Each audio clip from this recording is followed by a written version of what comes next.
Hello everyone. आज के इस वीडियो में हम बात करेंगे क्लास 12th की हिस्ट्री में चैप्टर नंबर है हमारा 5, यानी कि दूसरी बुक स्टार्ट कर रहे हैं। 5वां चैप्टर है हमारा यात्रियों के नज़रिए। इस चैप्टर को हम यहाँ पे डिटेल में पढ़ने वाले हैं और ये वीडियो जो है हमारी अकॉर्डिंग टू लेटेस्ट सिलेबस यानी 2025-26 के अनुसार होने वाली है। इसमें मैं आपको डिटेल में ये चैप्टर पढ़ाने वाला हूँ, ठीक है। और आप मुझे इंस्टा पे फॉलो कर सकते हो, एकलव्य स्टडी पॉइंट, आप मुझे इस नाम से सर्च कर सकते हो, ठीक है। अगर आपको कुछ डाउट हो तो आप पूछ सकते हो। जैसे ही मुझे टाइम मिलेगा मैं आपको वहाँ से रिप्लाई जरूर करूँगा। और मेरा नाम है सत्येंद्र प्रताप। टेलीग्राम ग्रुप जरूर ज्वाइन करो। उसके लिए आपको क्या करना है, टेलीग्राम पे जाके सर्च करना है क्लास 12 ESP न्यू ग्रुप। एक साथ डालना है, स्पेस आपको नहीं रखना। आपके सामने हमारा ग्रुप आ जाएगा। 40,000 से ज़्यादा स्टूडेंट हमारे ग्रुप के अंदर हैं। आपको इसे ज्वाइन कर लेना है। PDF नोट्स वगैरह आपको हमारे टेलीग्राम ग्रुप पे रेगुलर मिल जाया करेंगे, ठीक है। और एक बार सिलेबस देख लीजिए। बुक 1 तो अपनी कंप्लीट हो चुकी है। बात कर रहे हैं हम यहाँ पे बुक 2 की। तो बुक 2 में आपके 4 चैप्टर हैं। इसमें से आज हम करने वाले हैं यात्रियों के नज़रिए से। ये चैप्टर अपना कंप्लीट हो जाएगा, फिर इस बुक के आपके 3 ही चैप्टर बचेंगे, ठीक है। तो चलिए स्टार्ट करते हैं, टॉपिक को समझते हैं एक एक करके अच्छे तरीके से। सबसे पहले इंट्रोडक्शन देखते हैं कि इस चैप्टर में है क्या। तो इस चैप्टर में देखिए क्या है, क्या समझेंगे हम कि जब मुगल काल चल रहा था उस समय जो बाहर के विदेशी यात्री भारत में आए थे, उन्होंने भारत में जो भी देखा, भारत में जो भी समझा, वो यात्रा पे आए थे तो वो जो भी लिखते थे वो यात्रा वृतांत कहलाता था, ठीक है। तो उन्होंने भारत को जिस नज़रिए से देखा उस नज़रिए से उन्होंने भारत के बारे में लिख दिया। इसीलिए चैप्टर का नाम क्या पड़ गया, यात्रियों के नज़रिए से। यानी यात्रियों ने अपने नज़रिए से भारत को जिस प्रकार से समझा और जिस प्रकार से लिखा, तो वो उनका यात्रा वृतांत कहलाया। तो अब क्वेश्चन यहाँ पे हमारा ये बनता है कि आखिर लोग यात्राएं क्यों करते थे, ठीक है। यात्रा करने का मेन जो रीजन था वो क्या था। तो यहाँ पे कोई एक कारण नहीं है कि हम बता दें भाई ये कारण था इसलिए यात्रा करते थे, बल्कि यात्रा करने के पीछे बहुत सारे कारण होते हैं, ठीक है।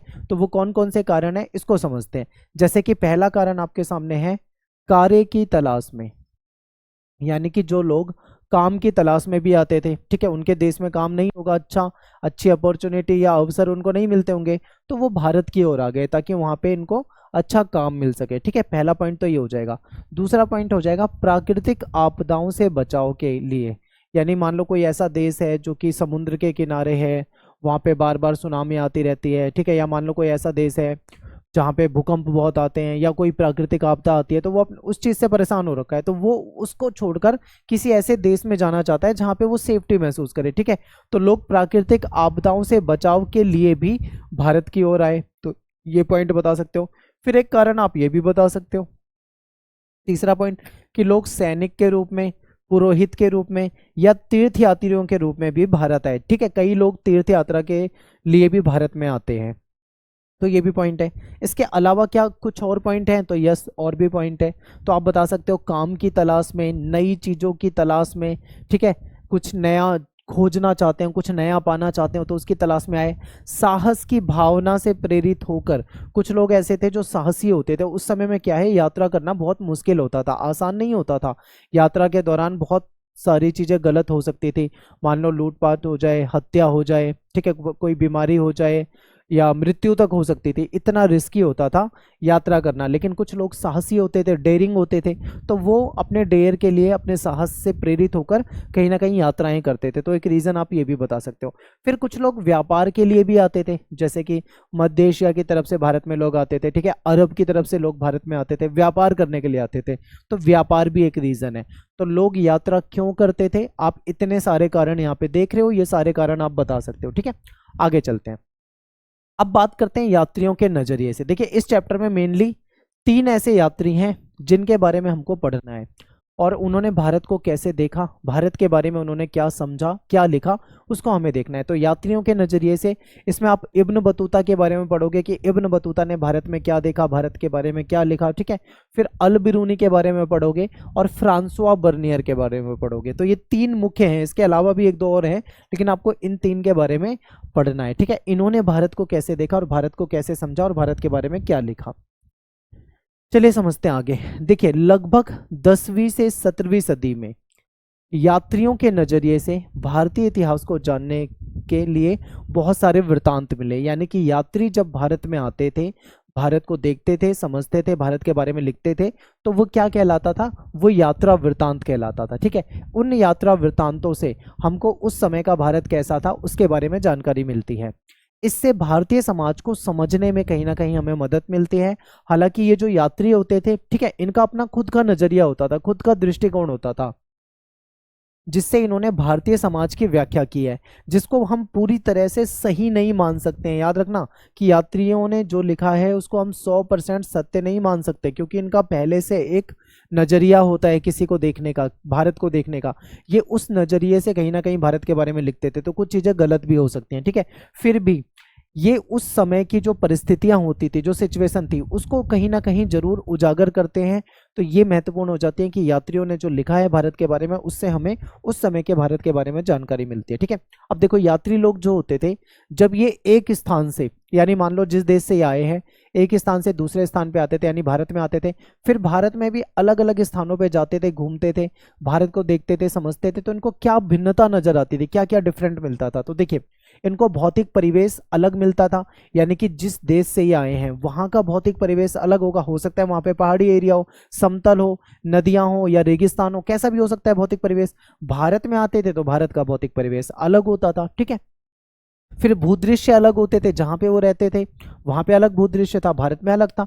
फिर भारत में जब वो अलग अलग जगह पे जाते थे घूमने, तो वहां पे भी भूदृश्य अलग होता था। जैसे आप भारत में देखोगे तो भारत में रेगिस्तान वाला एरिया भी है, राजस्थान में आप थार की तरफ चले जाओ, जैसलमेर की तरफ चले जाओ, तो भारत में ऐसा पहाड़ी एरिया भी है। जैसे आप उत्तराखंड में चले जाओ, ठीक है, हिमाचल चले जाओ, तो भारत में ठंडा रेगिस्तान, सूखा रेगिस्तान भी, आप लद्दाख की तरफ चले जाओ। तो कहने का मतलब है भारत में बहुत ज्यादा विविधता है, भूदृश्य हर जगह अलग है। तो आप अलग अलग स्थान पे जाओगे तो आपको अलग अलग भूदृश्य देखने को मिलेंगे। तो जब ये यात्री एक स्थान से दूसरे स्थान पे आते थे तो भौतिक परिवेश बदला हुआ मिलता था, भूदृश्य बदला हुआ मिलता था, लोगों की प्रथाएं अलग अलग होती थी। किसी स्थान पे लोगों की प्रथाएं अलग है, जैसे मान लो आप नॉर्थ इंडिया में घूमते हो तो लोगों की प्रथाएं अलग होंगी, साउथ इंडिया की तरफ जाओगे तो अलग प्रथाएं मिलती हैं। ठीक है, लोगों की भाषा में भी भिन्नता देखने को मिलेगी, लैंग्वेज चेंज हो जाती है, लोगों की आस्था में आपको भिन्नता मिलेगी, लोगों के व्यवहार में आपको भिन्नता देखने को मिलेगी।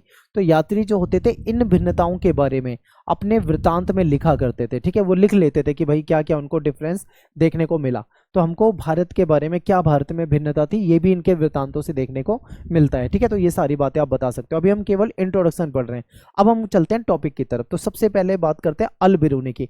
अब यहाँ पे एक चीज देखिए, ध्यान से समझिए जो मैं कहना चाह रहा हूँ। आपकी बुक में क्या है, अल बिरूनी के बारे में दिया हुआ है, थोड़ा सा अल बिरूनी के बारे में दिया है, फिर इब्न बतूता स्टार्ट हो जाता है, फिर थोड़ा सा इब्न बतूता के बारे में दिया है, फिर फ्रांसवा बर्नियर हो जाता है, फिर बाद में आगे पीछे टॉपिक कर रखे हैं। लेकिन मैं आपको ऐसा नहीं पढ़ाऊंगा, मैं आपको एक बार में, जैसे मैंने अल बिरूनी स्टार्ट करा है, तो जब तक अल बिरूनी खत्म नहीं हो जाएगा पूरा, तब तक मैं आपको अगला टॉपिक नहीं लूंगा। इससे क्या है, आपको समझने में आसानी होगी। ठीक है, इस तरीके से समझोगे तो आपको ज्यादा बेनिफिट होगा। बाकी एनसीईआरटी में वही चीजें जो मैं यहाँ पे करा रहा हूँ वो चीजें आपको एनसीईआरटी में मिल जाएंगी। ठीक है, तो चलिए देखते हैं, अल बिरूनी की बात करते हैं। अल बिरूनी जो था ये 11वीं शताब्दी में आया था उज्बेकिस्तान से। ठीक है, कहां से आया था? उज्बेकिस्तान से। कब आया था? 11वीं शताब्दी में आया था। ये आपसे एमसीक्यू में पूछा जा सकता है। ठीक है, आगे देखते हैं, इसका जन्म कहाँ पे हुआ था भाई? अल बिरूनी का जन्म जो है, ये जो आज के समय में उज्बेकिस्तान है, यहाँ पे एक जगह होती थी जिसका नाम था ख्वारिज्म। ठीक है, नाम याद रखना, ख्वारिज्म। ख्वारिज्म में इसका जन्म हुआ था। कब हुआ था? 973 में हुआ था। ठीक है, ये इंपॉर्टेंट है, याद रखना है, 973। आगे देखते हैं, ख्वारिज्म जो है ना उस समय में शिक्षा का केंद्र होता था, यानी ख्वारिज्म उस समय में शिक्षा का केंद्र था। और अल बिरूनी ने उस समय की जो सबसे अच्छी शिक्षा थी वो प्राप्त करी थी, यानी पढ़ा लिखा ये व्यक्ति था। ठीक है, बहुत सारी भाषाओं को भी जानता था। आगे देखते हैं, भाषा की बात करते हैं। तो अल बिरूनी जो था वो कई भाषाओं का ज्ञाता था, यानी उसको कई भाषाओं का ज्ञान था। ये सीरियाई लैंग्वेज भी जानता था, हिब्रू, फारसी, संस्कृत, ठीक है, ये सारी भाषाएं जानता था। वह यूनानी भाषाओं को नहीं जानता था, ये याद रखना, ये यूनानी नहीं जानता था। ये सीरियाई, हिब्रू, फारसी, संस्कृत जानता है लेकिन यूनानी भाषा को नहीं जानता है। लेकिन इसने प्लेटो और जो अन्य यूनानी है जैसे अरस्तु वगैरह जो भी होंगे, तो इन्होंने उसके बारे में पढ़ा हुआ था। कैसे पढ़ा था? अरबी अनुवाद के माध्यम से। अब देखो, यूनान के जो फिलोसोफर हुए हैं उनको ये जानता है, उनके बारे में इसने पढ़ा हुआ है, लेकिन इसको यूनानी तो आती नहीं, फिर कैसे पढ़ेगा? ट्रांसलेशन, यानी उस समय क्या होता था, एक लैंग्वेज की बुक को दूसरी लैंग्वेज में ट्रांसलेट किया जाता था, जैसे आज भी किया जाता है। तो इसने अरबी अनुवाद के माध्यम से, ठीक है, प्लेटो वगैरह के बारे में पढ़ा था। तो ये आपको याद रखना है कि अल बिरूनी जो था कई भाषाओं का ज्ञाता था। सीरियाई जानता था, हिब्रू, फारसी, संस्कृत जानता था, लेकिन यूनानी भाषा नहीं जानता था। पर यूनानी जो फिलोसोफर थे जैसे प्लेटो हो गए उनके बारे में ये जानता था, क्योंकि अरबी अनुवादों के माध्यम से इसने उनके बारे में पढ़ा हुआ था। ठीक है, आगे चलते हैं।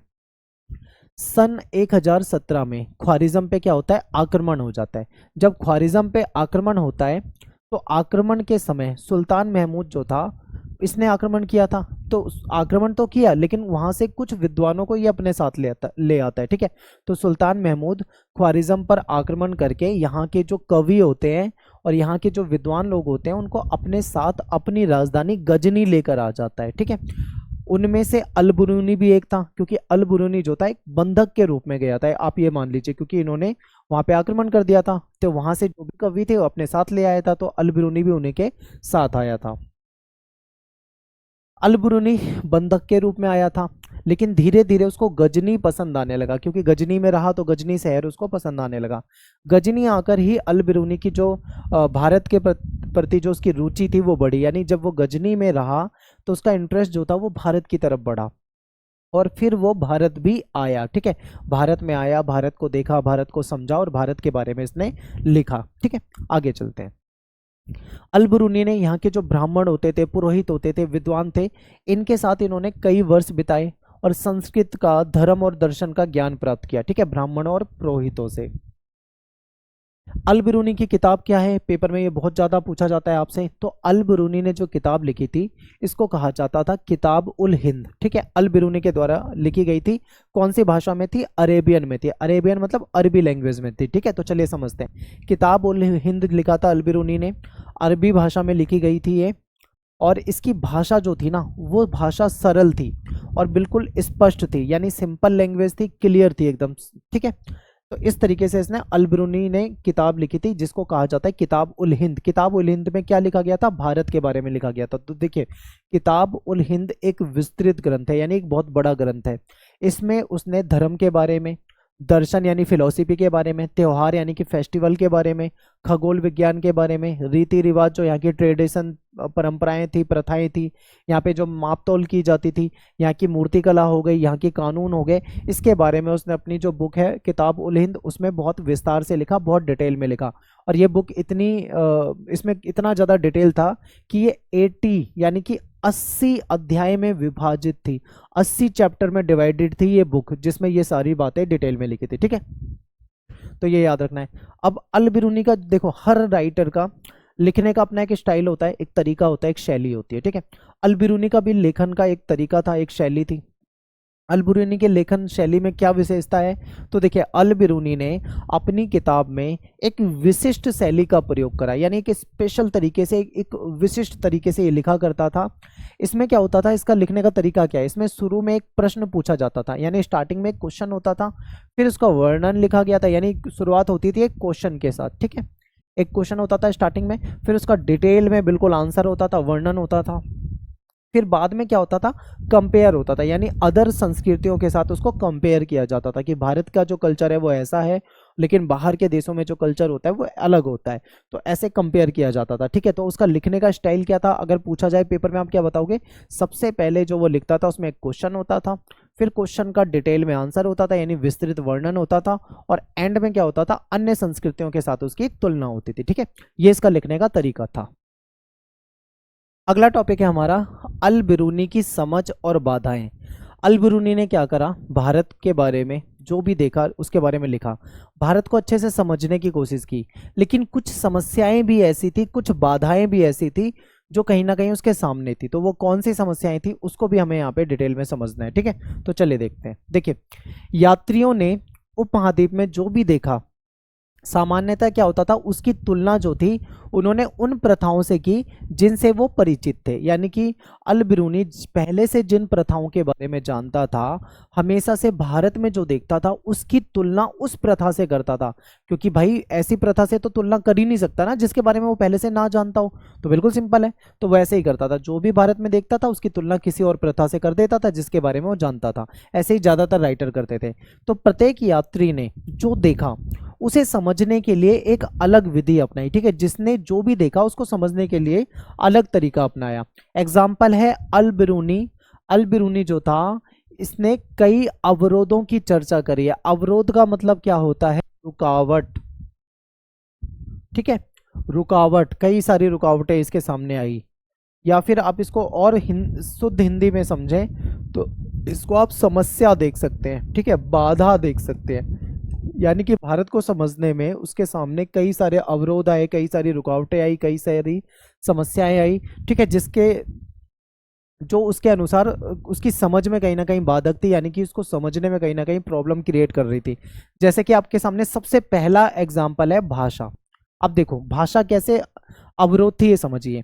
अल बिरूनी कहता है कि जो संस्कृत है, ठीक है, वो अरबी और फारसी भाषा से बिल्कुल डिफरेंट है, ठीक है, इतनी भिन्न है कि विचारों और सिद्धांतों को एक भाषा से दूसरी भाषा में अनुवादित करना आसान नहीं था। तो कहने का मतलब है कि ये जो अल बिरूनी था, संस्कृत तो ये जानता ही था, ठीक है, जब इसने भारत में जो भी देखा उसके बारे में जो भी लिखता था ये अरबी में लिखता था। अब ये संस्कृत ग्रंथों से भारत के बारे में जानकारी लेता था, ब्राह्मणों पुरोहितों से जानकारी लेता था, वहां पे जो देखता था उस वहां से जानकारी लेता था।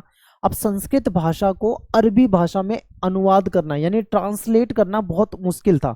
क्यों? क्योंकि संस्कृत भाषा अरबी भाषा से बिल्कुल अलग थी, अरबी और फारसी भाषा से बिल्कुल डिफरेंट थी। तो सबसे पहली जो समस्या उसके पास आ रही थी वो भाषा को लेकर आ रही थी, ठीक है, पहला अवरोध। दूसरा अवरोध की बात करते हैं। दूसरा अवरोध जो था वो था धार्मिक अवस्था, और यहाँ पे जो प्रथा थी वो, यानी धार्मिक अवस्था और प्रथा में भिन्नता थी। अब देखो अल बिरूनी जो था ये मुस्लिम है, ठीक है, अब ये जहाँ से आया है वहाँ की जो धार्मिक प्रथाएं हैं, धार्मिक व्यवस्था है, वो बिल्कुल अलग है। भारत में तो भाई हिंदू ज्यादातर बहुसंख्यक है, तो यहाँ की जो धार्मिक, हिंदुओं की जो धार्मिक प्रथाएं हैं वो इसकी धार्मिक प्रथाओं से कहीं ना कहीं बिल्कुल भिन्न होगी। तो दूसरी समस्या उसके सामने धार्मिक अवस्था और प्रथा में भिन्नता की आ रही थी, ठीक है, जो कि उसके लिए बहुत ज्यादा डिफरेंट होती थी। तीसरा होता है अभिमान। अब ये अभिमान क्या होता है? अभिमान के वैसे कई मतलब होते हैं, जैसे गौरव करना, ठीक है, गर्व करना, इसको घमंड भी कह सकते हो, घमंड करना, ठीक है, इसको अहंकार भी कह सकते हो, अहंकार। तो तीसरी समस्या उसके सामने ये आ रही थी। तो आपको ये याद रखना है। हालांकि देखो पेपर में क्वेश्चन में ये नहीं पूछा जाता है, लेकिन फिर भी आपको याद रखना है।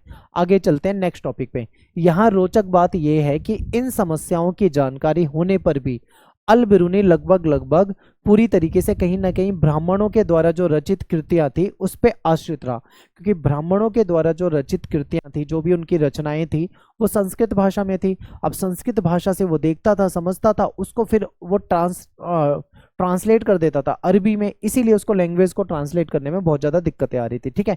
उसने भारतीय समाज को समझने के लिए अक्सर वेदों को पढ़ा, पुराणों को पढ़ा, भागवत गीता जो है उसको पढ़ा, पतंजलि के द्वारा रची हुई जो कृतियां उसको पढ़ा, मनुस्मृति को भी पढ़ा।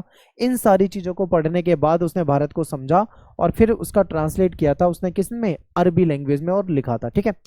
नेक्स्ट है हमारा टॉपिक अल बिरूनी के अनुसार जाति व्यवस्था। ये क्वेश्चन बिल्कुल रट लो। बहुत सारे बच्चे कहते हैं कि आप इंपॉर्टेंट क्वेश्चन बताओ। इंपॉर्टेंट क्वेश्चन तो मैं आपको वैसे ही बताऊंगा, लेकिन मैं आपको साथ के साथ इंपॉर्टेंट टॉपिक बता रहा हूँ जो आपको रट लेना है, बिल्कुल याद कर लेना है, यानी कि यहाँ से आपका 100% क्वेश्चन आता है, ठीक है। एक तो इसकी जो किताब है, किताब उल हिंद, वहाँ से एक क्वेश्चन बनता है। अगर वहाँ से क्वेश्चन नहीं आया तो यहाँ से क्वेश्चन जरूर बनेगा जाति व्यवस्था से।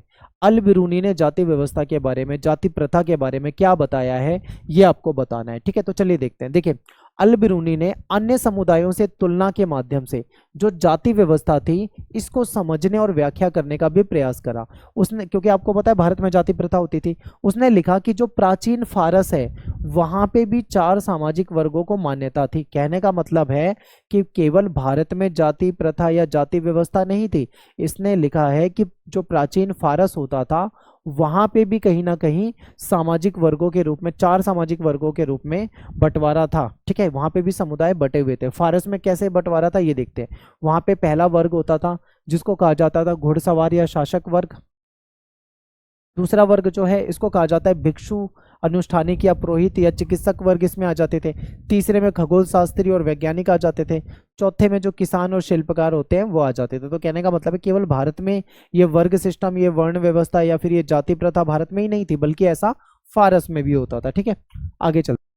तो यहाँ पे अल बिरूनी जो है ना, वो ये दिखाना चाहता था कि ये जो सामाजिक वर्ग वाली व्यवस्था है ये केवल भारत तक सीमित नहीं है, बल्कि फारस में भी ऐसा होता था। वहाँ पे भी जो समाज है वो अलग अलग वर्गों में बटा होता था। ठीक है, आगे चलते हैं। अब देखिए, इसके साथ ही उसने ये भी दर्शाया कि जो इस्लाम है, इस्लाम में सभी लोगों को समान माना जाता है। यानी इस्लाम को मानने वाले जो लोग हैं वो सभी समान माने जाते हैं, लेकिन भिन्नता उनमें भी होती है।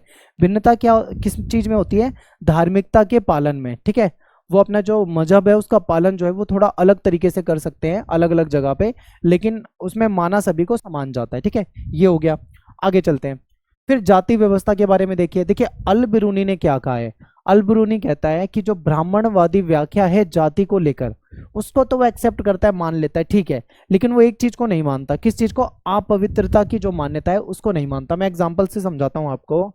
देखिए ब्राह्मण जो थे उनके अकॉर्डिंग जाति में क्या होता था, कुछ जाति ऐसी होती थी जिनको उच्च माना जाता था, समाज में उनका उच्च दर्जा होता था, समृद्ध जाति होती थी वो। तो कुछ जाति ऐसी होती थी जो निम्न मानी जाती थी। ठीक है, जिसका समाज में दर्जा भी निम्न होता था, कहीं ना कहीं इनके साथ भेदभाव होता था। कुछ जातियों को अस्पृश्य माना जाता था, छुआ भी नहीं जाता था, उसको अछूत माना जाता था, उसको अपवित्र माना जाता था। ठीक है, तो ये जो अपवित्रता की बात की गई है जाति प्रथा में, इस चीज को एक्सेप्ट नहीं करता है अल बिरूनी। अल बिरूनी कहता है कि चलो जाति को तो मैं मानता हूं, लेकिन ये जो छुआछूत, अस्पृश्यता, अछूत वाली चीजें हैं, अपवित्रता वाली चीजें हैं, इस बात को वो नहीं मानता है। ठीक है, अल बिरूनी ने ये लिखा है कि हर वह वस्तु जो अपवित्र हो जाती है अपनी पवित्रता की मूल स्थिति में, यानी जब वो पवित्र थी ठीक उसी स्थिति में दोबारा से उसको प्राप्त करने का प्रयास करती है और सफल होती है। कहने का मतलब है कि हर वह वस्तु जो अपवित्र हो जाती है कहीं ना कहीं वो वापस से पवित्र होने की कोशिश करती है और उसमें सफल भी होती है। ठीक है, तो ये अपवित्रता की धारणा जो जाति प्रथा में है इसको बिल्कुल नहीं मानता है। एग्जाम्पल दिया अल बिरूनी ने। अल बिरूनी एग्जाम्पल के साथ कहता है कि सूर्य हवा को स्वच्छ करता है। सूर्य क्या है? हवा को स्वच्छ करता है। समुद्र में जो नमक होता है वो समुद्र के पानी को गंदा होने से बचाता है। ठीक है, जिस प्रकार से सूर्य हवा को स्वच्छ करता है, समुद्र में नमक पानी को गंदा होने से बचाता है, इसी तरीके से जो चीज अपवित्र हो जाती है वो वापस से पवित्र होने का प्रयास करती है, उसमें सफल होती है। ठीक है, आगे देखो क्या कहता है अल बिरूनी। अल बिरूनी जोर देकर कहता है कि यदि ऐसा नहीं होता तो पृथ्वी पर जीवन जो है असंभव हो जाता। ठीक है, उनके अनुसार जाति में जो अपवित्रता की बातें हैं ये प्रकृति के नियम के खिलाफ है, क्योंकि प्रकृति ने तो सबको समान बनाया है। ठीक है, जो उच्च जाति के लोग हैं, जो निम्न जाति के लोग हैं, प्रकृति ने तो उनको समान ही बना रखा है। ये तो हमने आके समाज में आके लोगों ने उसको उच्च और निम्न में बदल दिया है, वरना प्रकृति तो सबको समान मानती है। तो ये चीज इन्होंने बताया। ठीक है, कहते हैं कि ये प्रकृति के नियम के खिलाफ है। तो यहाँ पे हमारा जो अल बिरूनी वाला टॉपिक था वो हो जाता है पूरा फिनिश। ठीक है, यहां से दो टॉपिक ऐसे थे अल बिरूनी वाले जहां से क्वेश्चन आते हैं। पहला है किताबुल हिंद, जिसके बारे में आपको याद करके जाना है। दूसरा है जाति प्रथा। ठीक है, जाति व्यवस्था के बारे में उसने क्या कहा है ये आपको बताना है। नेक्स्ट टॉपिक है हमारा इब्न बतूता। अब हम इब्न बतूता को डिटेल में पढ़ेंगे, यहां से क्या क्या क्वेश्चन पूछे जाते हैं ये भी आपको बताऊंगा। ठीक है, तो देखिए इब्न बतूता जो है ये 14वीं शताब्दी में मोरक्को से आया था। ठीक है, मोरक्को जो है वो अफ्रीका में आपको देखने को मिलेगा, वहां से ये आया था। इब्न बतूता का जो यात्रा वृतांत है इसको रिहला के नाम से जाना जाता है। जिस तरीके से अल बिरूनी के यात्रा वृतांत को हम किताबुल हिंद के नाम से जानते हैं, उसी तरीके से इब्न बतूता ने जो अपना यात्रा वृतांत लिखा है उसको रिहला के नाम से जानते हैं। ठीक है, तो नाम याद रखना है। इब्न बतूता का जन्म जो है मोरक्को में तेंजियर नामक एक स्थान था, यहाँ पे हुआ था। एक सम्मानित शिक्षित परिवार में हुआ था, एक पढ़े लिखे परिवार में हुआ था इसका जन्म। ठीक है, इब्न बतूता ने बहुत कम उम्र में ही उच्च शिक्षा प्राप्त कर ली थी, ये भी पढ़ा लिखा था। इब्न बतूता का परिवार जो है इस्लामी कानूनों का जानकार था। ठीक है, इंपॉर्टेंट है, याद रखना है ये सारी बातें। अब बात करते हैं इब्न बतूता के बारे में। तो देखो ये एक ऐसा यात्री था जिसको जिद्दी यात्री भी कहा जाता है, हठीला यात्री भी कहा जाता है। अब जिद्दी यात्री क्यों कहा जाता है? क्योंकि देखो इतनी जगह की यात्रा इसने करी है। सोच सकते हो उस समय में यात्रा करी है जिस समय में यात्रा करना बहुत मुश्किल होता था, बहुत ज़्यादा रिस्क होता था, जान जाने का खतरा होता था, लेकिन फिर भी इसने इतनी सारी यात्राएं करी, इसीलिए इसको जिद्दी या फिर हठीला यात्री कहा जाता है। ठीक है, तो इब्न बतूता ने कहाँ कहाँ पे यात्रा करी? ये मक्का गया, ठीक है, ये सीरिया भी गया, इराक की भी यात्रा करी, फारस की भी यात्रा करी, ओमान की भी यात्रा करी, मध्य एशिया में भी गया, यहाँ तक कि चाइना तक जा चुका है, भारत में भी आया है, अफ्रीका में भी गया, पश्चिम एशिया में भी गया। इतनी ज्यादा यात्राएं इसने करी थी, ठीक है। इब्न बतूता जो है एक जिद्दी यात्री था। ये भारत कैसे आया था, या फिर हम ये पूछे कि भारत क्यों आया था, ये भी हो सकता है। तो देखिए ये क्यों आया था भारत, इसको देख लेते हैं। सबसे पहले देखो कि ये आया कहाँ से था। ये आया था मोरक्को से। मोरक्को कहाँ पे है, अब देखो पहले ही देखो, ये है भारत। भारत तो आप वर्ल्ड मैप पे जानते ही हैं सारे, ये भारत है। ये आया था मोरक्को जो कि अफ्रीका की तरफ से, यहाँ से आया था भारत में, ठीक है। इसके अलावा इसने बहुत सारे देशों की यात्राएं करी थी जो कि हम पढ़ चुके हैं। इसने जो बुक लिखी थी उसको कहा जाता है रिहला, या फिर इसका जो यात्रा वृतांत है, बुक कह लो या फिर इसको यहाँ पे लिख देता हूँ मैं, यात्रा वृतांत कह लो, ठीक है।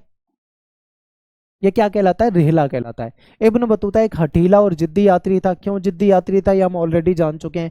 इब्न बतूता ने जो किताब लिखी थी उसको, ठीक है, उसको रिहला कहा जाता है, ये भी हम जान चुके हैं। आगे चलते हैं। ये यात्रा वृतांत जो है कौन सी भाषा में लिखा गया, याद रखना अरबी लैंग्वेज में लिखा गया।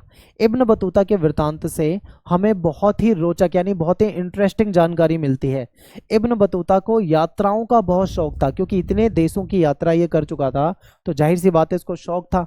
इब्न बतूता ये मानता था कि किताबी ज्ञान से ज़्यादा ज्ञान हमें यात्राओं से मिलता है। इस लाइन को आपको बिल्कुल याद रखना है। इब्न बतूता की जो सोच थी वो बिल्कुल अलग थी, डिफरेंट सोचता था। इसको ये लगता था कि किताबों में जो लिखा हुआ है उसको पढ़ लेने से वो ज्ञान नहीं मिलेगा जो एक्चुअल में हमको देखने से मिलेगा। तो ये हर जगह पे घूमना, अपनी आंखों से सारी चीज़ों को, सिचुएशन को देखना पसंद करता था, फिर उसके बारे में लिखता था। किताबों पे ज़्यादा विश्वास ये नहीं करता था, ठीक है, किताबी ज्ञान पे ज़्यादा विश्वास नहीं करता था। भारत आने से पहले इब्न बतूता जो है मक्का, सीरिया, इराक, फारस, ओमान की यात्रा करके आया था, यानी इतनी जगहों की यात्रा ऑलरेडी कर चुका था। मध्य एशिया के रास्ते होते हुए इब्न बतूता 1333 में स्थल मार्ग से सिंध पहुंचा था, जो आज के समय में पाकिस्तान में है। वैसे उस समय में तो भारत का ही हिस्सा होता था, ठीक है। उसने दिल्ली के जो सुल्तान है मोहम्मद बिन तुगलक, अब यहाँ पे एक क्वेश्चन बनता है। क्वेश्चन क्या है कि ये भारत क्यों आया था, तो क्वेश्चन का आंसर यहाँ पे है कि ये दिल्ली के सुल्तान मोहम्मद बिन तुगलक था, उसके बारे में इसने बहुत सुना था, इसलिए वो उससे मिलने आया था, क्योंकि वो यहाँ पे अवसर की तलाश में आया था, काम की तलाश में आया था। तो इब्न बतूता सुल्तान से एक बार मिलना चाहता था, इसलिए दिल्ली की ओर वो आया था, ठीक है। और जो इब्न बतूता जब आता है सुल्तान के सामने, तो सुल्तान उसके हुनर को देखकर बहुत खुश होता है और उसको दिल्ली का न्यायाधीश बना देता है, ठीक है, दिल्ली का न्यायाधीश बना देता है।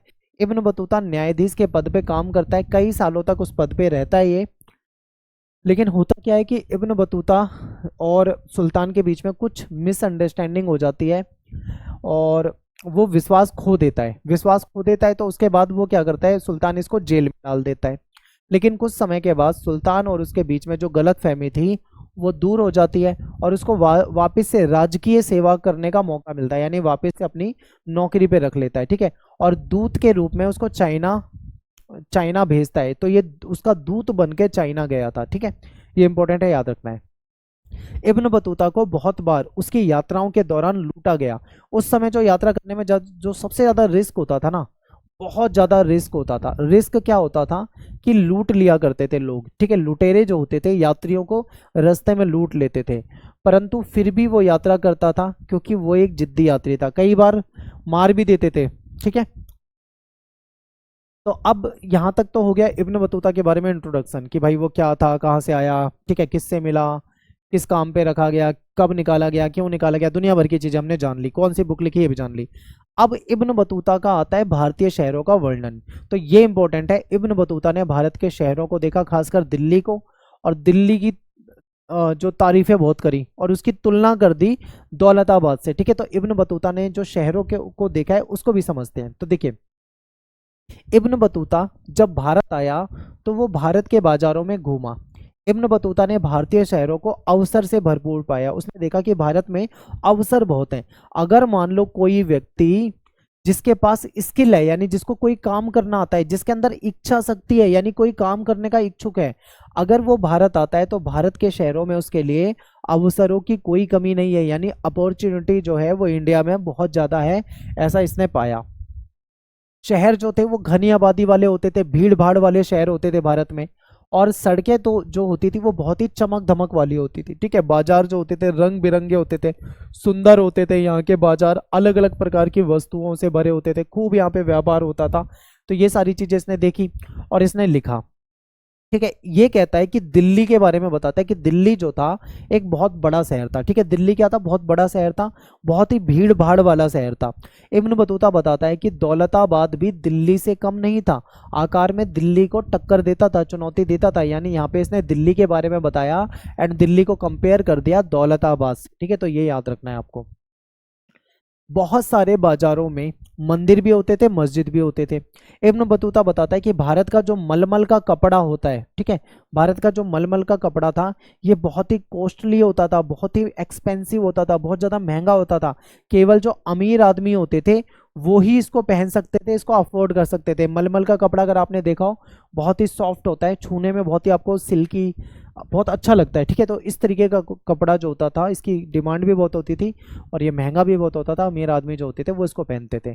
फिर इसने नारियल और पान के बारे में लिखा है, क्योंकि जहाँ से ये आया था वहाँ पे ये नारियल और पान के बारे में नहीं जानता था। इंडिया में जब इसने इसने भारत में पहली बार इसको देखा तो इससे ये बहुत ज़्यादा अचंभित हुआ। ठीक है, और इसके बारे में इसने लिखा। लेकिन आप तो नारियल और पान को अच्छे से समझते हो, तो चलिए देखते हैं इसने नारियल के बारे में क्या बताया। इब्न बतूता जो है वो कहता है कि नारियल जो है एक नारियल के वृक्ष को इसने अद्भुत वृक्ष माना है। ठीक है, और उसके फल और उसके रेसे, फल तो अंदर होता है, रेसे ये होते हैं जो बाहर की तरफ होता है। ठीक है, उसमें धागे से होते हैं। उसने ऐसा वृक्ष कहीं नहीं देखा। उसने कहा कि उसने आज तक ऐसा वृक्ष नहीं देखा, पहली बार जब वो भारत में आया था तब उसने नारियल देखा था। ठीक है, तो नारियल के बारे में वो बताता है। फिर कहता है कि नारियल के जो रेशे होते हैं उसका प्रयोग करके लोग रस्सी बनाते थे। आप सभी ने नारियल की रस्सी देखी होगी, कुछ इस प्रकार की नारियल की रस्सी होती है, ये नारियल के जो रेशे होते हैं उससे बनाई जाती है। तो इसने उसके बारे में बताया। फिर ये बात करता है पान के बारे में। दूसरा वृक्ष जो होता है वो होता है पान का, इसने देखा था। कहता है कि ये अंगूर की लता की तरह था। ठीक है, अंगूर की जिस तरीके से लता चलती है उसी तरीके से पान की भी लताएं होती है, जिसमें फल नहीं उगते। ठीक है, फल के लिए इसको उगाया भी नहीं जाता, ये पत्ते के लिए उगाया जाता है। ठीक है, लोग इसको केवल उसके पत्तों के लिए उगाया करते थे, जिसको मुंह में रखकर चबाया जाता था। यानी पान को मुंह में रख के चबाया जाता है। ठीक है, गाँव वगैरह में लोग पान वगैरह बहुत खाते हैं। अगर आपने कभी पान खाया हो तो मुझे कमेंट में बताना। ठीक है, तो पान का यूज़ किया जाता था।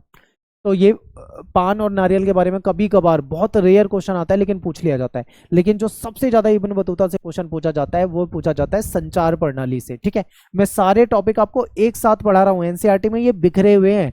किसी पेज में कुछ है, फिर 3-4 पेज के बाद किसी और की कहानी शुरू हो रही है, फिर लास्ट में मिलेगा आपको। लेकिन मैंने एक साथ अरेंज कर दिया ताकि आपको आसानी से समझ में आए। ठीक है, अनूठी संचार प्रणाली। इब्न बतूता जब भारत में आता है उसने देखा यहाँ पे जो डाक व्यवस्था है, यहाँ पे कम्युनिकेशन व्यवस्था जो है, संचार प्रणाली जो बहुत ही जबरदस्त है। ठीक है, उसके बारे में उसने क्या लिखा है ये समझिए।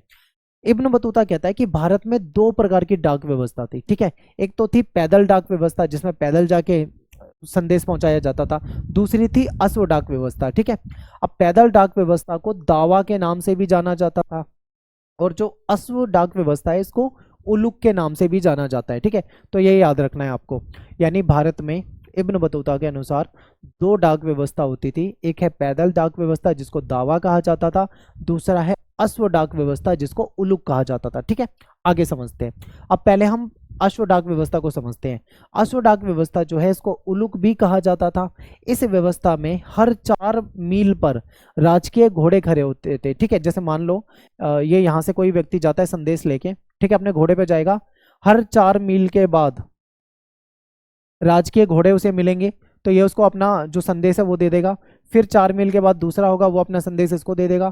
फिर इस तरीके से देते जाएंगे। तो ये इस तरीके से होता था। ठीक है, और घोड़े संदेश लेकर जाते थे। तो ये तो होता था अश्व डाक व्यवस्था। दूसरा जो है वो है पैदल डाक व्यवस्था। इस व्यवस्था में क्या होता था, हर मील में यानी हर 1 मील के बाद, ठीक है, 3 अवस्थान होते थे जिन्हें दावा कहा जाता था। इसमें संदेश वाहक जो होता था हाथ में छड़ लेकर दौड़ लगाता था खूब तेजी से और उसकी छड़ में घंटी बजी होती थी। ठीक है, हर मील पर संदेश वाहक छड़ लेने के लिए तैयार रहते थे। यानी एक व्यक्ति भागते हुए गया, अपने हाथ में छड़ ले रखा है, घंटी है और संदेश हाथ में ले रखा है, चिट्ठी वगैरह जो भी है, भागते हुए जा रहा है और अगले को पकड़ा दे रहा है। फिर अगला भाग रहा है, फिर 1 मील के बाद वो दूसरे को पकड़ा दे रहा है, फिर वो दूसरे को पकड़ा दे रहा है। इस तरीके से ये होता था जिसको देखकर वो बहुत ज़्यादा हैरान था। ठीक है, फिर वो कहता है कि व्यापारियों को प्रोत्साहित करने के लिए यानी मोटिवेट करने के लिए, राज्य का मतलब सरकार से है, यानी मुगल शासन से है, यानी सरकार ने विशेष उपाय कर रखे थे। ठीक है, किसको मोटिवेट करने के लिए, किसको प्रोत्साहित करने के लिए, व्यापारियों को। लगभग सभी व्यापारिक मार्ग जो होते थे वहां पे सराय होती थी जहाँ पे व्यापारी ठहर सकें, विश्राम गृह स्थापित किए गए थे। ठीक है, यहाँ पे व्यापारी को विभिन्न सुविधाएं मिल जाती थी, वहां पे वो सो सकते थे, रह सकते थे, ठहर सकते थे, खाना पीना मिल जाता था। ठीक है, तो सारी सुविधाएं इनको यहाँ पे मिल जाती थी। फिर इब्न बतूता ने दासों का वर्णन किया, ये भी इंपॉर्टेंट टॉपिक है, इसको भी बिल्कुल याद कर लो, ये भी मोस्ट इंपॉर्टेंट टॉपिक है। ठीक है, ये भी बहुत ज्यादा पेपर में पूछा जाता है। दासों का वर्णन कैसे करता है ये, इसको देखते हैं। इब्न बतूता बताता है कि दास जो होते हैं वो बाजारों में सामान्य वस्तु की तरह खरीदे और बेचे जाते थे। ठीक है, दासों को भेंट में भी दिया जाता था, यानी दासों को गिफ्ट भी किया जाता था। जब इब्न बतूता सिंध पहुंचा तो उसने सुल्तान मोहम्मद बिन तुगलक के लिए घोड़े और दास खरीदे थे। ठीक है, और उनको गिफ्ट में भी दिए थे। तो यहाँ पे क्या कहा जा रहा है कि दास जो होते थे वो बाजारों में खुलेआम वस्तु की तरह बेचे जाते थे, गिफ्ट में दिए जाते थे। इसने खुद दास खरीदे थे गिफ्ट करने के लिए सुल्तान के लिए। ठीक है, दासों को क्या काम दिया जाता था, जो सामान्य घर का काम होता है, घरेलू जो काम होता है। ठीक है, घरेलू काम के लिए दासों को लिया जाता था।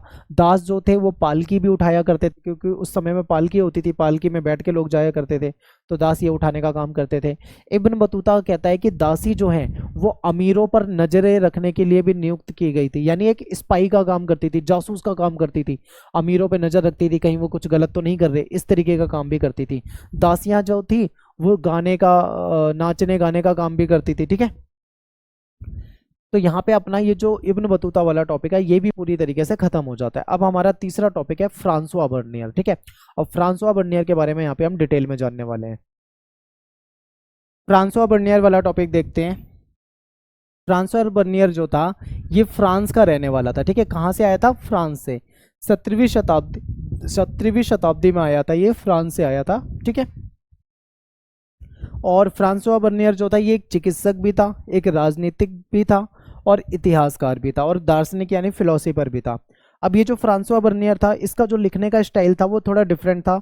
ये जो भी भारत में देखता था, जो भी भारत में समझता था, ठीक है, उसको उसके बारे में लिखता था और उसको कंपेयर कर देता था यूरोप से, यानी यूरोप की जो स्थितियां हैं उससे ये भारत की स्थितियों को कंपेयर करता था, और भारत को कहीं ना कहीं दयनीय स्थिति में दिखाता था, यानी कहता था कि भारत में देखो कितनी बेकार स्थिति है, यूरोप देखो कितना ज़्यादा डेवलप हो गया है, इस तरीके से ये दर्शाता था।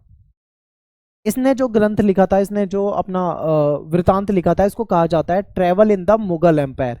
याद रखना, travel in the Mughal empire. ठीक है, वह मुगल साम्राज्य में अवसरों की तलाश में आया था ताकि इसको एक बेहतर काम मिल जाए, इसलिए यहाँ पे आया था। और 1656 से 1668 तक 12 साल तक ये यहाँ पे रहा। फिर क्या होता है कि 12 साल तक जब ये यहाँ पे रहता है तो भारत को अच्छे तरीके से देखता है, समझता है, और भारत के बारे में इसने लिखा है अपने ग्रंथ में travel in the Mughal empire. ठीक है, उसमें लिखा है फ्रांसवा बर्नियर जो था मुगल दरबार से नज़दीकी से जुड़ा हुआ था। जो सम्राट शाहजहां है उसके जो बड़ा पुत्र था जिसका नाम दारा सिकोह था, उसका चिकित्सक था, ये उसका डॉक्टर था। ठीक है, और बाद में मुगल दरबार में एक जो अर्मीनियाई अमीर व्यक्ति था दानिशमंद खान, उसके साथ ये एक बुद्धिजीवी यानी एक इंटेलेक्चुअल की तरह उसके साथ जुड़ा रहा, वैज्ञानिक के रूप में उसके साथ जुड़ा रहा। ठीक है, यानी कि कहीं ना कहीं मुगल दरबार के बहुत करीब था। अब देखो भारत यहाँ पे है, यूरोप यहाँ पे है, तो ये फ्रांस से आया था। ये क्या करता था, इसकी एक आदत थी कि जो भी भारत में देखता था ना उसकी तुलना यूरोप से कर देता था, यानी ये पूर्व और पश्चिम की तुलना करता था। जो यहाँ पूर्व में ये देखता था उसको कंपेयर कर देता था पश्चिम से। ठीक है, यूरोप से कंपेयर कर देता था, और कहीं ना कहीं ये दिखाने की कोशिश करता था कि भारत में जो स्थिति है वो बहुत ही बेकार है। फ्रांसवा बर्नियर जो था इसने देश में कई भागों में यात्रा करी थी, और उसके बारे में इसने विवरण भी लिखे थे। ठीक है, वो भारत में जो भी देखता था उसकी तुलना वो यूरोप की स्थिति से कर देता था। बर्नियर ने मुगल कालीन भारत की तुलना उस समय के यूरोप से की और यूरोप को श्रेष्ठ बताया। ठीक है, यानी उसने क्या करा, कंपेयर कर दिया भारत को। किससे कर दिया भारत को कंपेयर, यूरोप से। और उसने क्या बताया कि भारत की स्थिति बहुत बुरी है, भारत बहुत ज़्यादा, ठीक है, उतना डेवलप नहीं है, जबकि यूरोप जो है बहुत ज़्यादा डेवलप है, यूरोप बहुत अच्छा है, भारत बहुत बुरा है। कुछ इस तरीके का ये दिखाने की कोशिश करता था, जो कि इसके लेखन में आपको देखने को मिलता है। ठीक है, उसने भारत में जो भिन्नताएं महसूस करी उसने उसके बारे में क्रमबद्ध तरीके से लिखा। ठीक ठीक है, जिससे भारत जो है पश्चिम की दुनिया के सामने निम्न कोटि का प्रतीत होता था, इस तरीके से इसने लिखा था। बर्नियर ने अपनी प्रमुख जो कृति थी जो इसने लिखा था वो फ्रांस के जो शासक थे लुई 14 इनको इसने समर्पित कर दिया था। बर्नियर का काम जो था फ्रांस में 1670-71 में जाके पब्लिश हुआ था। फिर अगले 5 साल के अंदर अंदर जो इसकी लिखी हुई चीज़ें थी वो ट्रांसलेट हो जाती है इंग्लिश में, फिर डच लैंग्वेज में ट्रांसलेट हो जाती है, जर्मन में हो जाती है, इटालियन में हो जाती है, यानी अलग अलग भाषाओं में इसके द्वारा जो लिखा हुआ था उसको ट्रांसलेट किया गया और पूरे यूरोप में उसको फैलाया गया। ठीक है, 1670 और 1725 के बीच में उसका जो वृत्तांत था वो फ्रांसीसी में 8 बार दोबारा से छप चुका था। 1684 तक अगर हम देखें तो ये 3 बार इंग्लिश में पुनर्मुद्रित हो चुका था। तो कहने का मतलब है इसकी जो रचना थी भारत के बारे में यूरोप की अलग अलग लैंग्वेज में उसको ट्रांसलेट किया गया, पूरे यूरोप में उसको फैला दिया गया और हर जगह लोग जब उसको पढ़ते होंगे तो वो क्या सोचते होंगे, वो यही सोचते होंगे ना कि यूरोप कितना डेवलप है, इंडिया जो है वो कितना कम डेवलप हुआ है। ठीक है, वहां पे कितनी बुरी स्थितियां हैं, कहीं ना कहीं ये संदेश उनके दिमाग में जाता होगा, यूरोपियन के दिमाग में। तो इसने इस तरीके से लिखा था। बर्नियर का ग्रंथ जो है travel in the Mughal empire, यह महत्वपूर्ण ग्रंथ है जो हमें मुगल शासन के बारे में बताता है। ठीक है, इसने मुगलों के इतिहास को एक प्रकार से वैश्विक ढांचे में, यानी मुगलों के इतिहास को पूरी दुनिया में स्थापित करने का प्रयास किया, क्योंकि जो यहाँ पे जो होता था वो सारी बातें कहाँ पहुंच गई, यूरोप में पहुंच गई। अब बात करते हैं एक सबसे इंपॉर्टेंट टॉपिक की जो फ्रांसवा बर्नियर से पूछा जाता है, वो है भूस्वामित्व। ठीक है, फ्रांसवा बर्नियर का यह मानना था कि भारत में जो भूमि स्वामित्व है या जो भूस्वामित्व है वहां पे निजी स्वामित्व का अभाव था, यानी कि निजी स्वामित्व नहीं होता था। भारत में जो भी भूमि होती थी वो सब किसकी होती थी, मुगल सम्राट की होती थी, ऐसा फ्रांसवा बर्नियर ने दिखाया है। ठीक है, तो इसको समझते हैं, ये टॉपिक इंपॉर्टेंट है, पेपर में यहाँ से क्वेश्चन आता ही आता है। ठीक है, आगे देखते हैं। बर्नियर के अनुसार भारत और यूरोप के बीच में जो मेन जो भिन्नता थी उसमें से एक ये थी कि भारत में जो निजी भूस्वामित्व है उसका अभाव था, यानी भारत में ऐसा भूस्वामित्व का अभाव था कि लोगों के पास अपने प्राइवेट लैंड हो, लोगों के पास अपने खुद के खेत हो, ऐसा नहीं होता था, ऐसा फ्रांसवा बर्नियर बताता है। ठीक है, बर्नियर क्या कहता है, बर्नियर कहता है कि भूमि पर निजी स्वामित्व को बेहतर मानता था ये, जो कि भारत में नहीं था। इसके अकॉर्डिंग इसने भूमि पर राज्य के स्वामित्व को और राज्य तथा उसके निवासी दोनों के लिए खतरनाक माना। ये कहता है कि जो भारत में भूमि है उस पर स्वामित्व यानी उस पर अधिकार जो है वो किसका है, राज्य का है। राज्य का मतलब यहाँ पे सरकार से है, सरकार का मतलब यहाँ पे मुगलों से है, यानी मुगलों का अधिकार था उस पर। ठीक है, मुगल सम्राट का अधिकार था। कहता है कि ये जो सिस्टम था ना ये शासक के लिए भी खतरनाक था, यानी जो राज्य है उसके लिए तो खतरनाक था, लेकिन उसके साथ साथ ये वहाँ की जो जनता है उसके लिए भी बेकार था, सही नहीं था। ठीक है, उसे ये लगा कि मुगल साम्राज्य में सम्राट जो है सारी भूमि का स्वामी होता है। ठीक है, उसको क्या लगता है कि मुगल साम्राज्य में सम्राट जो है वो सारी भूमि का स्वामी होता है, जो इसे अपने अमीरों के बीच में बांटता है, यानी सारी भूमि का स्वामी वो है, अपने अपने लोगों के बीच में उसको बांट देता है। और इससे कहीं ना कहीं अर्थव्यवस्था और समाज के लिए कहीं ना कहीं इसके गलत परिणाम होते हैं। ठीक है, अर्थव्यवस्था पे भी इसके बुरे परिणाम होंगे, समाज पे भी इसके बुरे परिणाम होंगे। बर्नियर का मानना ये था कि राजकीय भूस्वामित्व यानी जो सरकार का जो उस पे भूमि पे अधिकार होता है, इसके कारण जो भूधारक होता है यानी जो जमीन पे काम करने वाला व्यक्ति होता है वो अपने बच्चे को भूमि नहीं दे सकता। ठीक है, अब जब वो भूमि नहीं दे सकता तो उत्पादन के स्तर को बढ़ाने के लिए उसका कोई इंटरेस्ट ही नहीं होगा। ठीक है, ना वो निवेश करने में कोई रुचि दिखाएगा, वो उदासीन होगा, इसलिए ये गलत था। अब देखो यहाँ पे और आसान भाषा में समझो, मान लो कोई किसान है, उसके पास भूमि है, किसान भूमि का मालिक है। ठीक है, मान लो किसान का भूमि पे अधिकार है, किसान भूमि का मालिक है, जो कि फ्रांसवा बर्नियर के अकॉर्डिंग नहीं होता था इंडिया में। अब सोच लो अगर ऐसा होता तो भूमि का मालिक किसान अपने मरने के बाद वो संपत्ति किसको देके जाता, अपने बेटे को देके जाता, उसका बेटा मरने के बाद किसको देके जाता, अपने बेटे को देके जाता, यानी संपत्ति उसके परिवार में ही रहती। तो ऐसे में जब वो खुद मालिक होता तो वो बहुत इंटरेस्ट के साथ उसमें खेती करता, रुचि के साथ उसमें खेती करता, बहुत मेहनत के साथ उसमें खेती करता। तो खेती अगर मेहनत से करता तो जाहिर सी बात है उत्पादन बढ़ता, उत्पादन बढ़ता तो उसको खुद को तो प्रॉफिट होता ही, लेकिन राज्य को भी प्रॉफिट होता क्योंकि राज्य को उससे टैक्स मिलता।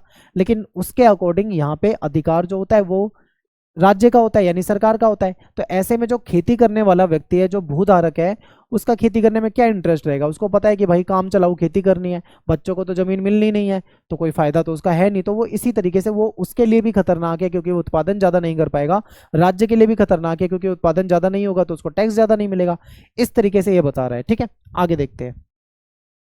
निजी भू स्वामित्व के अभाव ने बेहतर भूधारक वर्ग के उदय को रोका।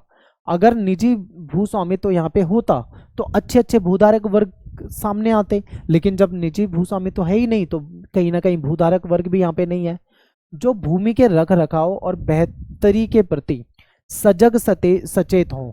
इसी के चलते कृषि का समान रूप से विनाश, किसानों का उत्पीड़न और समाज के सभी वर्गों के जीवन पतन की स्थिति उत्पन्न हुई। ठीक है, सिवाय शासक वर्ग के। तो कहने का मतलब ये है कि ये जो इनका भूमि का स्वामित्व वाला सिस्टम था, इसकी वजह से कहीं ना कहीं जो वहाँ के जो भूधारक थे, किसान थे, उनका उत्पीड़न हुआ, उनके साथ अत्याचार हुआ, वो भूमि के मालिक नहीं बन सके, जो कि सही नहीं था। ठीक है, गलत था। बर्नियर कहता है कि भारतीय समाज को दरिद्र लोगों का जनसमूह बताता है, यानी दरिद्र मतलब गरीब लोगों का समूह बताता है। ये जनसमूह जो है एक ऐसे समूह के अधीन था जो अल्पसंख्यक था, यानी अल्पसंख्यक कहने का मतलब है मुगल जो हैं वो अल्पसंख्यक हैं, संख्या में बहुत कम है, लेकिन फिर भी बड़े भारत देश पे ये राज कर रहे हैं। ठीक है, भारत में शासन कर रहे हैं। तो इसलिए वो कहता है कि भारत में जो भारत है ये दरिद्र लोगों का समूह है, यहाँ पे शासन करने वाले वो लोग हैं जो अल्पसंख्यक है, जो कि बहुत कम है। बर्नियर ने बताया कि भारत में दो समूह थे, एक तो बहुत अमीर समूह था जिसके पास बहुत पैसा था, दूसरा बहुत गरीब था। ठीक है, जिसके पास ज्यादा संसाधन नहीं थे, जो बहुत ही बुरी स्थिति में था। नेक्स्ट है बर्नियर का मुगल साम्राज्य के प्रति दृष्टिकोण। मुगल साम्राज्य को ये कैसे देखता था ये देखते हैं। तो बर्नियर ने मुगल साम्राज्य को इस रूप में देखा कि राजा जो है भिखारियों और क्रूर लोगों का राजा है। ठीक है, यानी मुगल शासक को उसने क्या बता दिया कि जो यहाँ पे शासक है वो भिखारियों का राजा है। ठीक है, क्रूर लोगों का राजा है, कुछ इस प्रकार का बताया उन्होंने। कहने का मतलब क्या है, जो यूरोप के लोग हैं ना वो भारत को हमेशा से हीन दृष्टि से देखते हैं, चाहे वो फ्रांसवा बर्नियर हो या फिर ब्रिटेन से आए हुए अंग्रेज जिन्होंने भारत पे शासन करा। सभी भारत को गलत नजर से देखते थे, गलत तरीके से देखते थे। ठीक है, हीन दृष्टि से देखते थे, और वो आपको इसके लेखन से आपको पता लग ही रहा होगा। ठीक है, आगे देखते हैं। इसके शहर और नगर विनष्ट तथा खराब हवा से दूषित थे। कह रहा है कि यहाँ जो शहर थे, जो नगर थे, वे बेकार थे, बिल्कुल खराब हवा थी, एकदम दूषित थे। खेत जो थे वो बिल्कुल झाड़ीदार थे, घातक थे, दलदल से भरे हुए थे। कहता है इसका एक ही कारण था, वो क्या था, राजकीय भूस्वामित्व, क्योंकि भूमि पे राजा का स्वामित्व था जिसके कारण लोग इंटरेस्टेड नहीं होते थे, तो इसलिए ये सारी की सारी समस्याएं होती थी। ठीक है, आश्चर्य की बात यह है कि एक भी जो सरकारी मुगल दस्तावेज है उसमें आपको ये बात नहीं मिलती है कि राज्य ही भूमि का एकमात्र स्वामी होता था। लेकिन ये चीजें कहाँ से पता लगती है हमको, केवल और केवल फ्रांसवा बर्नियर के जो लेखन है उससे पता लगता है। लेकिन राज्य का यानी मुगल दस्तावेज से कहीं पे भी ऐसी जानकारी नहीं मिलती कि सच में ऐसा होता था क्या, भूमि का स्वामी केवल शासक ही होता था, अन्य लोगों को भूमि का अधिकार नहीं होता था। ऐसा कोई डॉक्यूमेंट नहीं मिला है। ठीक है, नेक्स्ट देखते हैं बर्नियर का मुगल साम्राज्य के नगरों के प्रति नजरिया। यानी मुगल साम्राज्य में जो नगर होते थे उसको जो बर्नियर था वो कैसे देखता था, उसका उसके प्रति क्या नजरिया था। बर्नियर मुगल कालीन शहरों को शिविर नगर कहता था। ठीक है, मुगल कालीन जो शहर थे उसको क्या कहता था, शिविर नगर कहता था। शिविर नगर से इसका क्या मतलब है, इसका मतलब है उन नगरों से जो अपने अस्तित्व और अपने बने रहने के लिए राजकीय शिविर पे निर्भर थे। ठीक है, यानी कि कहीं ना कहीं शिविर नगर वो इसलिए कहता है क्योंकि ये नगर कहीं ना कहीं निर्भर है। नगर किस पे निर्भर है, राजा पे, राजकीय मदद पे निर्भर है, इसी के तहत ये चल पा रहे हैं। ठीक है, इसीलिए उसने उसको राजकीय शिविर नगर का नाम दे दिया था। ठीक है, उसका विश्वास ये था कि ये राजकीय दरबार के आगमन के साथ अस्तित्व में आते थे और इससे कहीं और चले जाने के बाद भी इनका तेजी से पतन हो जाएगा। ठीक है, यानी कि कहने का मतलब यह है कि जब राजकीय दरबार आता है तो ये शहर डेवलप हो जाते हैं, अगर कल को ये मुगल साम्राज्य यहाँ से चला जाता है तो ये वापस से पतन हो जाएगा इनका तेजी से, ये टिक नहीं पाएंगे क्योंकि निर्भर किस पे है, मुगल साम्राज्य पे। ठीक है, आगे देखो बर्नियर क्या कहता है, बर्नियर कहता है कि सभी प्रकार के नगर अस्तित्व में थे। भारत में हर प्रकार के नगर थे। उत्पादन केंद्र भी होते थे जहां से उत्पादन होता था, व्यापारिक नगर भी होते थे जहां से व्यापार होता था, बंदरगाह नगर भी होते थे जहां से चीजों को इंपोर्ट एक्सपोर्ट किया जाता था, धार्मिक केंद्र भी होते थे भारत में, तीर्थ स्थान भी होते थे। हर तरह के हमारे यहाँ पे नगर जो थे वो अस्तित्व में थे। ठीक है, व्यापारी जो हैं वो अक्सर मजबूत सामुदायिक अथवा बंधुत्व के संबंधों से आपस में कनेक्ट रहते थे। अपनी जाति और व्यवसायिक जो संस्था थी उसके माध्यम से जो व्यापारी होते थे वो अपनी जाति की वजह से और अपने काम की वजह से एक दूसरे से कनेक्टेड रहते थे। पश्चिमी भारत में ऐसे समूह को महाजन कहा जाता था। ठीक है, और उनके मुखिया को सेठ कहा जाता था। और अन्य शहरी समूहों में व्यावसायिक वर्ग था, जैसे कि और भी मतलब लोग होते थे। कहने का मतलब है जो पश्चिमी भारत है ना, वहाँ पे जो व्यापारी लोग होते थे उनको क्या कहा जाता था, महाजन या फिर सेठ कहा जाता था। ठीक है, उनके मुखिया को सेठ कहा जाता था। और अन्य शहरी समूहों में देखें तो वहाँ पे भी व्यावसायिक वर्ग होते थे। वहाँ पे डॉक्टर भी होते थे, टीचर भी होते थे, वकील भी होते थे, पेंटर भी होते थे, म्यूजिशियन भी होते थे। ठीक है, सुलेखक भी होते थे। हर तरह के लोग यहाँ पे होते थे, व्यावसायिक वर्ग होते थे। अब देखो एक लास्ट टॉपिक है, शिविर नगर वाला क्वेश्चन पेपर में पूछा जाता है बर्नियर का, और जो सबसे ज्यादा बर्नियर से पूछा जाता है वो है सती प्रथा। सती प्रथा पे आपका एक क्वेश्चन आ जाता है, लॉन्ग क्वेश्चन आ जाता है। तो देखिए, लाहौर में मैंने एक बहुत सुंदर अल्पवयस्क विधवा, ये बताता है कि लाहौर में गया था तो उसने क्या देखा था। ये कहता है कि लाहौर में जब ये गया तो उसने देखा, यानी मैंने, यानी कि ठीक है, फ्रांसवा बर्नियर ने एक बहुत ही सुंदर अल्पवयस्क विधवा देखी जिसकी आयु 12 वर्ष की होगी। यानी एक ऐसी लड़की थी जो केवल 12 साल की थी, उसके पति की मृत्यु हो गई थी। ठीक है, विधवा थी वो, और इसने उसकी बलि होते हुए अपनी आंखों से देखी। ये कहता है कि ये भयानक नर्क की ओर जाते हुए उसने देखा था। वो जो लड़की थी वो असहाय थी, छोटी बच्ची थी जो जीवित से अधिक मृत लग रही थी देखने में। ठीक है, उसके मस्तिष्क की व्यथा जो है उसका वर्णन नहीं किया जा सकता, क्योंकि वो कांप रही थी, कांपते हुए बुरी तरीके से वो रो रही थी। लेकिन 3 या 4 व्यक्ति, एक बूढ़ी औरत जिसने उसे अपनी आस्तीन से दबा रखा था, कहीं ना कहीं वो उसको मतलब जबरन उसको जलाने के लिए ले जा रहे थे। ठीक है, जबरन उसको जलाना चाह रहे थे।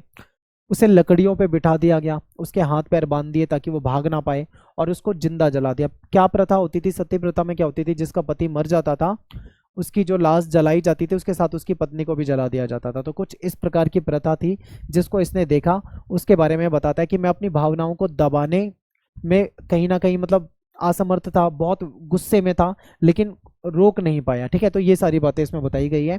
तो यहाँ पे ये जो चैप्टर खत्म हो जाता है। अब यहाँ पे क्या है, ये आपको एनसीईआरटी में बिखरा हुआ मिलेगा, लेकिन मैंने आपको अरेंज करके एक साथ सारे टॉपिक पढ़ा दिए हैं। जो भी मैंने आपको टॉपिक पढ़ाए हैं इससे बाहर आपके पेपर में कोई क्वेश्चन नहीं आएगा, यही क्वेश्चन आपके पेपर में आएंगे। ठीक है, तो मिलते हैं फिर आपसे नेक्स्ट वीडियो में। Thanks for watching. जय हिंद, जय भारत।